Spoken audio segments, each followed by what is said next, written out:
The other thing I would do if I'm prepping somebody for a skip level meeting is prepare a one pager. And the way that I used to prepare one pagers when I was in corporate roles was I would put it into 4 quadrants: upper left, upper right, lower left, lower right. And you very simply put in there what you're working on in visual form, what projects, some of those things that you're doing outside of your job description, and then where you'd like to be. And you can ask the question, how can I be supportive, or what can I do in different business units, or what have you. But you better have a plan to give to that leader, because they don't know what you want. They have no idea. And they're busy. So Yeah. put it on one page, leave it as a leave behind. They will throw it out, but they will also remember that you did your homework.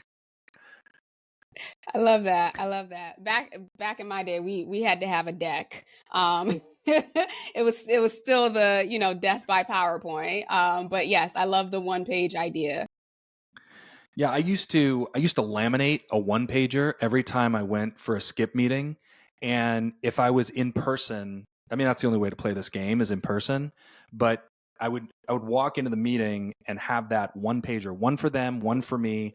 It would drive the conversation. All of the bullet points I want to hit are on there. All of the things that I think need to be taken away are on there. And it's very straightforward. It gives you a playbook for your conversation. So nerves are out the window, right? You don't have to be nervous because it's right in front of you. You're not going to forget because it's right in front of you. And that bottom right quadrant is always, where do I want to be? What's next for me? And how can I support the organization through this growth strategy or growth plan?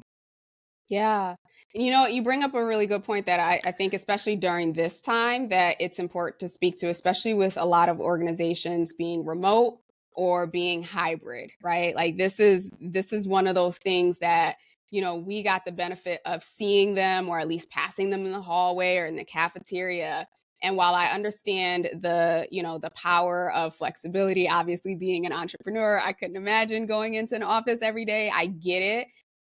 There is, I feel like people who are in those environments, you have to work almost twice, if not three times as hard to be able to build those relationships. There's this whole proximity bias, right? People are going to remember, people are going to think of the people who are always top of mind or people who they see. So if you are in a situation where you are a hybrid worker or you're completely remote, you still have the strategy is still the same.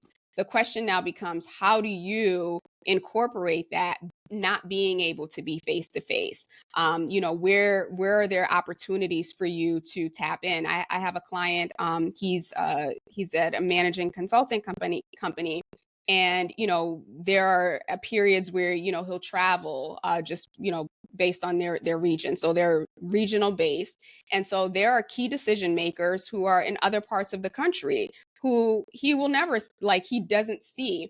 And so we were putting a strategy together. Well, how can you be intentional of creating opportunities to, go visit clients or go do some business development, reach out to them, as in the senior leadership within the organization while you're there, to let them know, hey, I'm going to be in the area, would love to stop by, the office and connect with you while I'm there. So for him, it's taking a lot more intention. He has to travel to be able to do that face to face. And obviously there's a business case for it. He's not just traveling to say, to have these particular meetings, but you have to just be creative and look at it as this is part of the job. This isn't an added thing, right? Or a nice to do. If you're really looking to advance, if you're really looking to grow, building those relationships are so key.